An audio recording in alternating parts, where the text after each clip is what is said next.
Hello everyone. आज से हम स्टार्ट कर रहे हैं कंट्रोल सिस्टम। इसका फर्स्ट टॉपिक है ब्लॉक डायग्राम। ठीक है, फर्स्ट चैप्टर है ब्लॉक डायग्राम, इसी से स्टार्ट करेंगे। इसके पहले मैं आपको थोड़ा बहुत लाप्लास ट्रांसफॉर्म के बारे में बताना चाह रहा हूँ, क्योंकि लाप्लास ट्रांसफॉर्म कंट्रोल सिस्टम में थोड़ा बहुत यूज होता रहेगा, तो उसका बेसिक आइडिया लेते हैं। ठीक है, देखो लाप्लास ट्रांसफॉर्म किस तरह वर्क करता है, क्या होता है। सपोज मेरे पास कोई भी सिग्नल है जो कि टाइम डोमेन के अंदर है, एक्स ऑफ टी। ठीक है, टाइम पे डिपेंडेंट एक सिग्नल है। अब इस सिग्नल का जो लाप्लास ट्रांसफॉर्म होगा उसको अपन किस तरह शो करेंगे, x of S. This is the Laplace transform of x of T. ठीक है, this is in S domain, in frequency domain, and this is in time domain. Now this x of S is the Laplace transform of this x of T. Okay, इसके बाद अब देखो, suppose करो मेरे पास कोई भी एक रेजिस्टेंस है। इसकी जरूरत क्यों पड़ेगी लाप्लास ट्रांसफॉर्म की, वो थोड़ा समझाना चाह रहा हूँ। सपोज कोई भी मेरे पास एक रेजिस्टेंस है, आर इज इक्वल टू 2 ओम। ठीक है, यहाँ पे अपन ने इनपुट लिया करंट, जो कि टाइम पे डिपेंडेंट करंट है, और इस ऐसा ये करंट जब आ रहा है यहाँ पे, तो प्लस माइनस एक वोल्टेज ड्रॉप भी होगा वी ऑफ टी। ठीक है, तो अब यहाँ से फंक्शन क्या बनेगा कि वी ऑफ टी जो होगा, वी इक्वल टू क्या होता है, आई आर, तो V of T is equal to होगा R into I of T. ठीक है, ये आई ऑफ टी सिस्टम का इनपुट है, ये वी ऑफ टी सिस्टम का आउटपुट है। तो अगर मैं इस वी ऑफ टी को, जो आउटपुट पे वोल्टेज मिल रहा है, अगर मैं इस सिस्टम का आउटपुट मानूं, तो मैं कहूंगा this is output y of t. And we can say control system में जनरली इस चीज को सी ऑफ टी लिखा जाता है। ठीक है, C of T is the output, R, इसको एक बार आर ही रहने देता हूं, and this I of T, this is the input of the system. Input को कंट्रोल सिस्टम में जनरली आर टी के फॉर्म में लिया जाएगा। ठीक है, इसको आप इन जनरली आर टी भी कह सकते हो, कैपिटल आर टी। ठीक है, अब देखो, इस अगर लाप्लास डोमेन में बात करूं, तो लाप्लास डोमेन में इसका लाप्लास ट्रांसफॉर्म क्या हो जाएगा, c of s. R constant का लाप्लास ट्रांसफॉर्म कांस्टेंट ही होगा, तो ये आर ही रह जाएगा। And this r of t, इसका लाप्लास ट्रांसफॉर्म हो जाएगा आर ऑफ एस। तो अब देखो, आउटपुट का Laplace transform C of S, input का Laplace transform R of S. अगर मैं इसको इसके नीचे ले आऊं, इसको मतलब इसको डिनोमिनेटर पार्ट में ले आऊं, तो ये क्या बन जाएगा अपने पास, आर। यहां से मैं जो समझाना चाह रहा हूं वो समझना आप एक बार फाइनली। देखो, कोई भी एक सिस्टम है एक्स ऑफ टी जिसका इनपुट है, ठीक है, ये सिस्टम है, इसका आउटपुट है वाई ऑफ टी। ठीक है, तो इसका जो लाप्लास ट्रांसफॉर्म है वो है एक्स ऑफ एस, आउटपुट का लाप्लास ट्रांसफॉर्म है वाई ऑफ, आउटपुट का लाप्लास ट्रांसफॉर्म है वाई ऑफ एस। सिस्टम के बारे में अभी तक हमें कुछ भी नहीं पता कि सिस्टम को किस तरह रिप्रेजेंट करना है। तो लेट्स से मैं आपको एक टर्म यहाँ पे बता रहा हूँ, इसको अपन डिटेल में सिग्नल सिस्टम में भी पढ़ेंगे। सिस्टम को हमेशा उसके एच ऑफ टी एक टर्म से रिप्रेजेंट किया जाता है, जहां पे एच ऑफ टी को क्या बोला जाता है, h of t known as impulse response. ठीक है, impulse response. Now here this h of t, इस एच ऑफ टी का लाप्लास ट्रांसफॉर्म क्या हो जाएगा, एच ऑफ एस। तो वाई एक्स ऑफ एस, देखो अगर यहां पे देखें, वाई ऑफ, इसका लाप्लास ट्रांसफॉर्म हो गया एच ऑफ एस। अब जो मैं बताना चाह रहा हूं कि ये वाई ऑफ टी, ये y ऑफ टी क्या होगा, ये y ऑफ टी होगा इनपुट x ऑफ टी, इसका कॉन्वोल्यूशन। ये this star stands for the convolution, एक टर्म है, सिग्नल्स में पढ़ते हैं अपन, यहाँ पे अपने को इतना कोई खास जरूरत नहीं होने वाली अभी।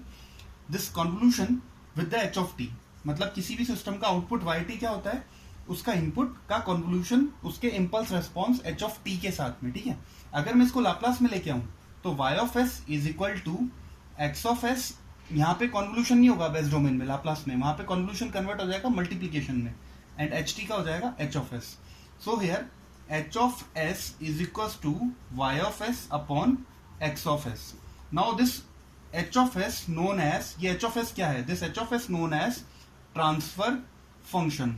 सो ट्रांसफर फंक्शन बेसिकली हमने क्या समझा इस पूरे के थ्रू, कि किसी भी सिस्टम का ट्रांसफर फंक्शन, किसी भी सिस्टम को अगर एस डोमेन में समझना है, तो किसी भी सिस्टम को किसी भी सिस्टम के impulse response H of T को जब हम लाप्लास ट्रांसफॉर्म में कन्वर्ट करते हैं, और वो एच ऑफ एस जो होता है वो होता क्या है, this known as transfer function. और वो होता क्या है, transform of output, this is the ratio of transform of output to the transform of input under the zero initial condition. ठीक है, अब देखो, ये सब क्या है, जीरो इनिशियल कंडीशन वगैरह क्या है, ये आप और डिटेल में लाप्लास ट्रांसफॉर्म जो मैं पढ़ाऊंगा तो आपको उस टाइम पे बताऊंगा सिग्नल्स में।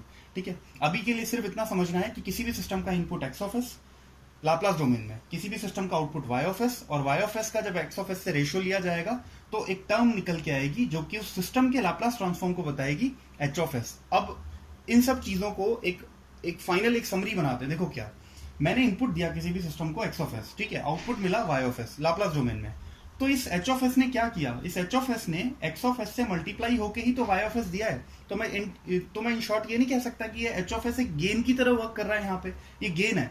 ये इस इनपुट से मल्टीप्लाई हो रहा है h of S, so this is gain, और फाइनली ये एक आउटपुट प्रोड्यूस कर रहा है। तो आज के बाद कंट्रोल सिस्टम में मैं जब भी कहीं पे भी लिखा करूंगा, I use to write this G of S.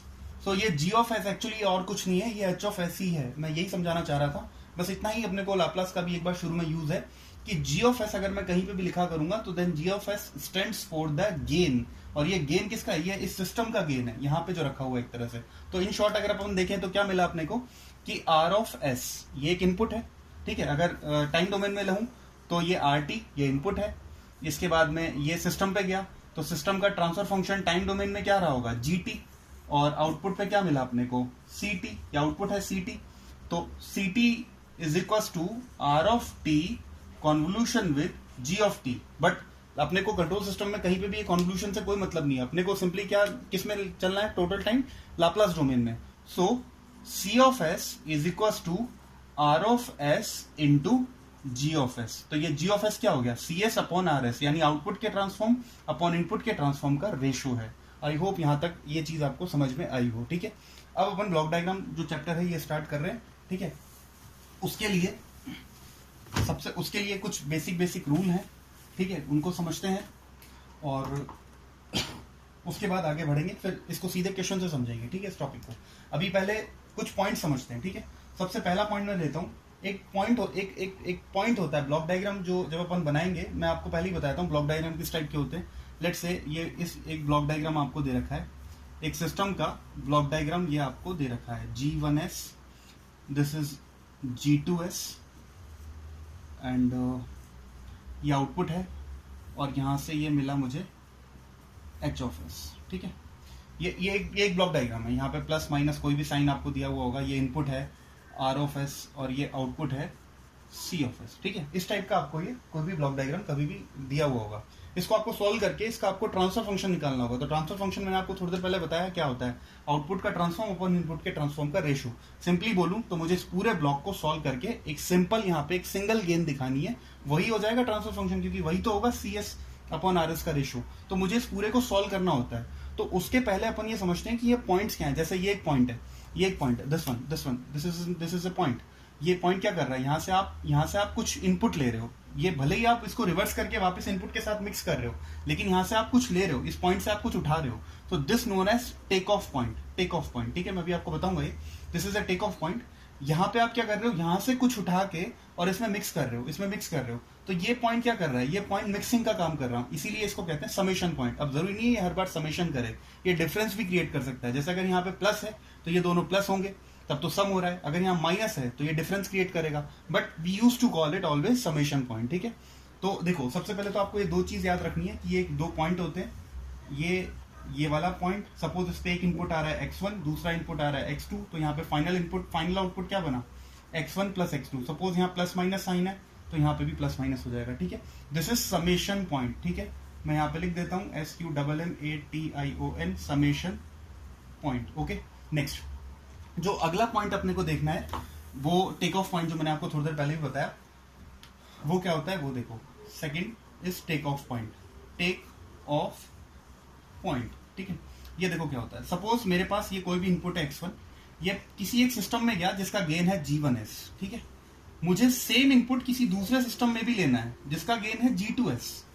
यहां से पहला आउटपुट मिला y1s, यहां से दूसरा आउटपुट मिला y2s, ठीक है। तो यहां से y1s क्या हो जाएगा? x1, इसको x1s बोल सकते हो तुम, मतलब ये जो भी लिखा हुआ है सब लाप्लास डोमेन में। तो ये y1s क्या हो जाएगा? x1s इंटू G1s, y2s क्या हो जाएगा? x1s into G2s। अब सोचो, सेम इनपुट दो अलग अलग सिस्टम्स में गया है, तो जब अपने को सेम इनपुट दो अलग अलग सिस्टम में ट्रांसफर में सेंड करना होगा, तो हमेशा हम ये जो पॉइंट बनाएंगे, this point known as take off point. ये है टेक ऑफ पॉइंट, ध्यान रखना, this is take off point and this is summation point. एक और पॉइंट मैं आपको यहीं पे बताना चाह रहा हूँ, एक इंपॉर्टेंट पॉइंट है जो बताना चाह रहा हूँ। समेशन पॉइंट पे जरूरी नहीं है सिर्फ दो ही इनपुट हो, दो से ज्यादा भी हो सकते हैं। जैसे सपोज ये एक समेशन पॉइंट है, तो इस पे इनपुट x1, ये x2, तो हो सकता है कि इधर से भी आ रहा हो x3। साइन जो भी दे रखा हो आप यूज कर सकते हो। सपोज यहाँ पे दे रखा है माइनस, यहाँ पे प्लस। बाय डिफॉल्ट जब कुछ नहीं दिया हुआ हो तो प्लस ही होगा, जैसे यहाँ कुछ नहीं दिया हुआ तो वो प्लस है, ठीक है। सपोज यहाँ पे भी कुछ नहीं दिया हुआ तो वो प्लस ही होगा। अब इसका आउटपुट जो मिला वो क्या मिला? x1 plus x2 minus x3, ठीक है। तो समेशन पॉइंट पे ऐसा कोई जरूरी नहीं है कि सिर्फ 2 ही इनपुट होंगे, 2 से ज्यादा भी हो सकते हैं, ठीक है। हाँ, लेकिन एक पॉइंट है कि सपोज करो, अब देखो इसके बाद एक पॉइंट आप एक सोचना कि सपोज करो अगर मैं यहां से x2 को हटा दूं, ठीक है, अगर मैं x3 को भी हटा दूं, तो क्या अब ये समेशन पॉइंट है? नहीं, अब ये कोई समेशन x1 x2 x3 तो हट ही गए, तो अब ये कोई समेशन पॉइंट नहीं है, ठीक है, क्योंकि अब x1 आया और आउटपुट पे भी x1 मिला। So now this is not a point, ये कोई पॉइंट नहीं है, ना ये समेशन पॉइंट है, ना ये टेक ऑफ पॉइंट है। जब भी ऐसा कभी ब्लॉक डायग्राम में होगा, हम वहां से इस पॉइंट को हटा के और सिंपली एक स्ट्रेट लाइन से रिप्लेस कर दिया करेंगे। ये पॉइंट इंपॉर्टेंट है, थोड़ा ध्यान रखना आप इस चीज को, ठीक है। ओके, सबसे पहले तो ये 2 पॉइंट अपने इंपॉर्टेंट थे कि समेशन पॉइंट और टेक ऑफ पॉइंट, ये दोनों पॉइंट आपको पता होने जरूरी थे। इसके बाद अब अपन आते हैं नेक्स्ट टॉपिक पे, ब्लॉक डायग्राम के। इसमें आपको क्वेश्चन जब तक नहीं होंगे तब तक आपको अच्छे से समझ में नहीं आएगा, ठीक है। तो बट उसके पहले एक बार ये बेसिक पॉइंट्स है जो मैं आपको बताना चाह रहा हूं, ठीक है। इसके बाद देखो, अब बात करते हैं मूवमेंट्स की, ठीक है, कि जब भी मूवमेंट्स होंगे तो किन किन में मूवमेंट्स होंगे, ठीक है। इनको रूल समझ लो आप या फिर कुछ और समझ लो, ठीक है। ये मूवमेंट के रूल है एक तरह से। सबसे पहला मूवमेंट का रूल क्या है कि अगर मान लो मेरे पास कोई भी समेशन पॉइंट है, this is a summation point, ठीक है, और उसके आगे ये गेन है g, ठीक है। ये g मैं बार बार GS नहीं कह रहा हूं, g of s like that, मैं ऐसे नहीं कह रहा हूं। जब भी मैं लिख रहा हूं g, तो बेसिकली वो g ऑफ s भी है, तो ठीक है। अब यहां पे अब देखो कि ये समेशन पॉइंट जो है, मतलब यहां पे अगर मुझे समेशन पॉइंट को आगे ले जाना है, इस गेन से आगे ले जाना है, तो व्हाट विल हैपन, ठीक है।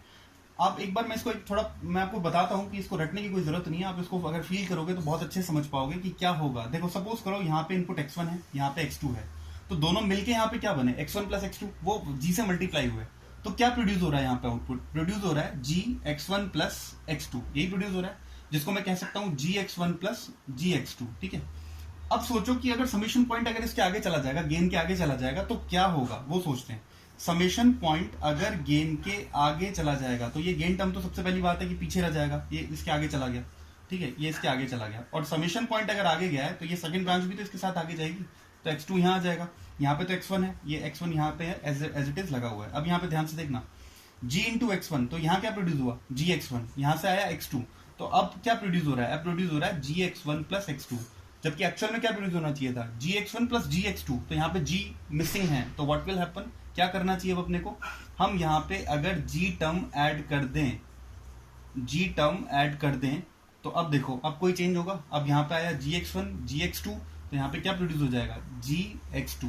इसका मतलब रूल क्या बना, रूल समझो अब आप। रूल ये बना कि अगर कभी भी समेशन पॉइंट गेन की डायरेक्शन में ही मूव करेगा, सब ये इसी डायरेक्शन में मूव कर गया, समेशन पॉइंट इधर ही मूव कर गया, ठीक है, गेन की डायरेक्शन में, मतलब फॉरवर्ड डायरेक्शन में ही मूव कर गया, तो जो सेकंड ब्रांच है उसमें जो गेन टर्म है वो ऐड हो जाती है, वो मल्टीप्लाई हो जाती है। ये सिंपल सा एक रूल बना, ठीक है।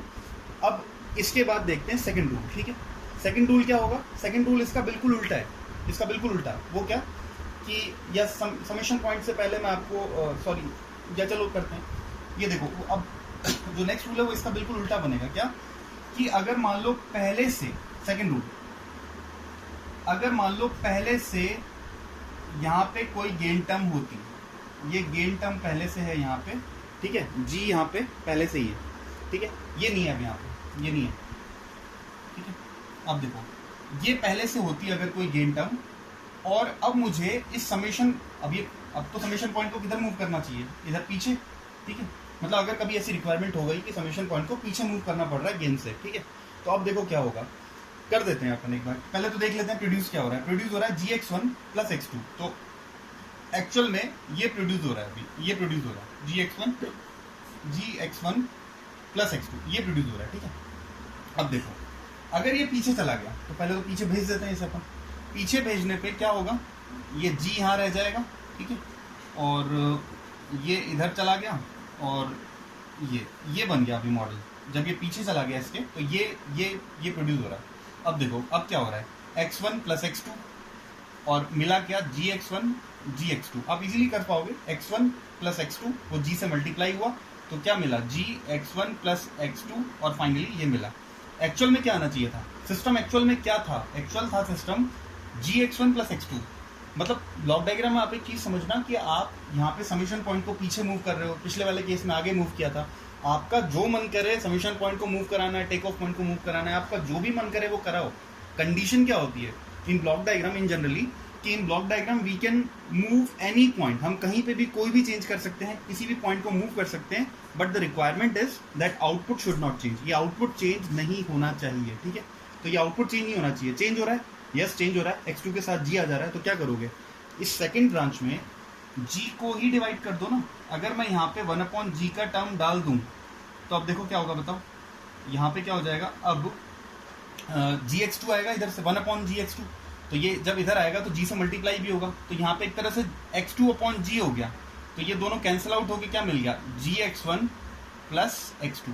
आई होप समझ पा रहे होगे कि फाइनली अपने को वही मिल गया जो पहले था। तो क्या रूल बना कि समेशन पॉइंट अगर गेन से पीछे मूव करेगा, मतलब देखो फॉरवर्ड डायरेक्शन इधर है, डायरेक्शन इधर है, पीछे का मतलब हर बार ये मत सोच लेना पीछे।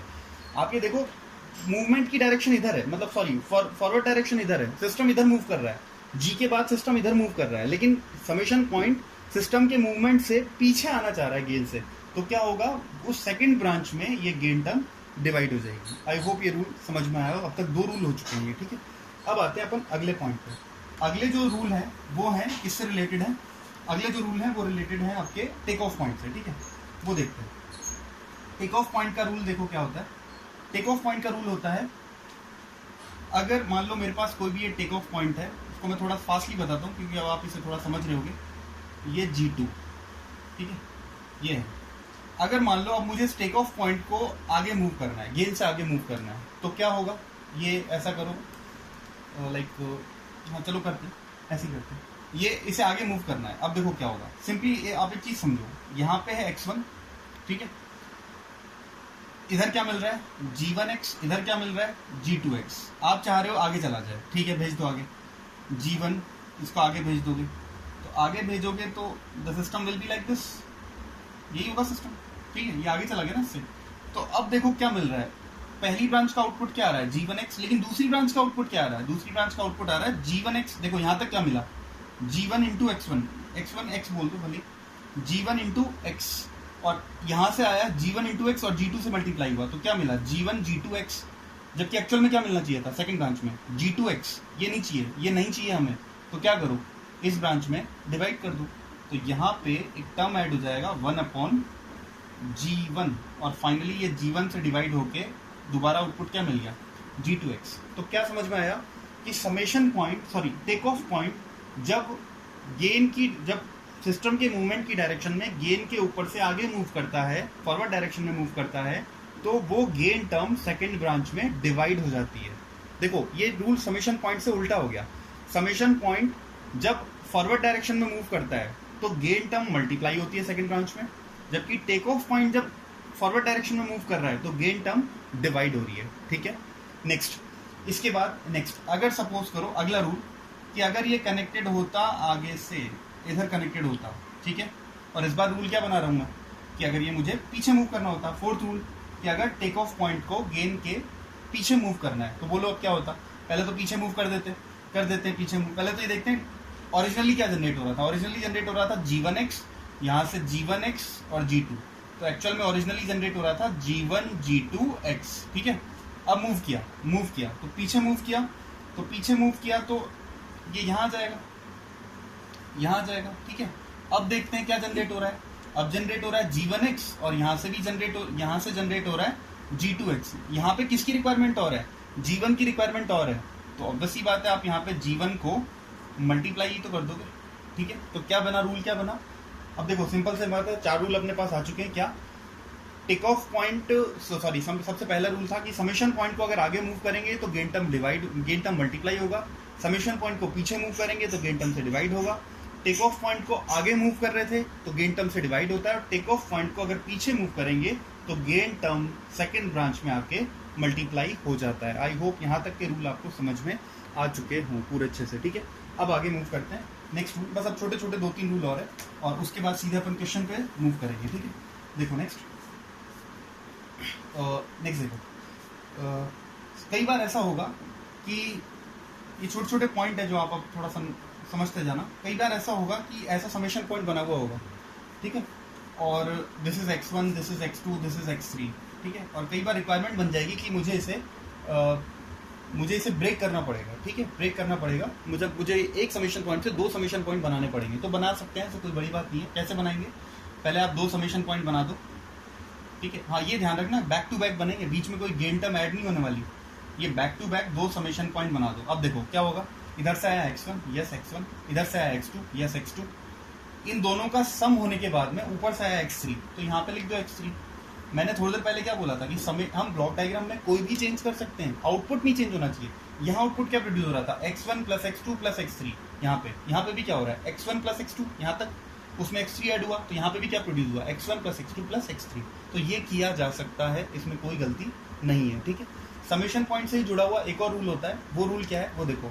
वो रूल ये है कि देखो, सपोज करो अगर मैं इसी के लिए एक डायग्राम बनाता, इसी के लिए कैसा डायग्राम, ऐसा डायग्राम बनाता अगर मैं, and the diagram is like this. मैं x1 यहाँ रखता, x3 यहाँ रखता, और इधर रखता मैं x2, ठीक है। ये डायग्राम बनाता अगर मैं। अब बताओ आउटपुट अलग प्रोड्यूस हो रहा है क्या, x1 प्लस x3 और प्लस x2, तो अभी भी आउटपुट क्या प्रोड्यूस हो रहा है, अभी भी आउटपुट प्रोड्यूस हो रहा है x1 plus x2 plus x3।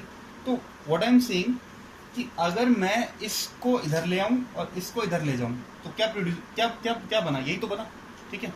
तो मतलब हम अगर दो समेशन पॉइंट के बीच में अगर कोई भी टर्म नहीं है, कोई भी गेन टर्म नहीं है, कोई भी टेक ऑफ पॉइंट नहीं है, कोई भी मतलब इनके बीच में ये डायरेक्टली कैस्केड कनेक्शन है, डायरेक्ट कनेक्शन है, इनके बीच में कोई एक्स्ट्रा पॉइंट नहीं है, तो हम इन दोनों को आपस में इंटरचेंज कर सकते हैं। बस एक बात का ध्यान रखना होगा, जब ये पॉइंट इधर आएगा, जब ये समेशन पॉइंट इधर आएगा, पीछे आएगा, तो x3 को अपने साथ लेके आएगा, ये देखो। और जब ये आगे जाएगा, ये वाला समेशन पॉइंट, तो ये भी अपने साथ x2 को लेके ही जाएगा। हाँ, साइन को भी लेके जाएगा, ये भी ध्यान रखना। सपोज करो यहाँ प्लस साइन होता और x3 में माइनस साइन होता, जिस शुरुआत से मान लो ऐसा होता है, यहाँ पे प्लस साइन है और यहाँ पे माइनस साइन है आपका। तो अगर ये x3 पीछे आया है तो माइनस साइन को लेके आएगा अपने साथ में, ठीक है, और x2 आगे गया है तो फिर अपने साथ में प्लस साइन को लेके ही जाएगा। आई होप यहाँ ये पॉइंट पूरा आपको क्लियर हो गया, ठीक है। एक छोटा सा रूल है, वो और देखते हैं, ठीक है, वो देखो। बस ये 2-3 रूल और, उसके बाद अभी उसमें कुछ खास बचा नहीं।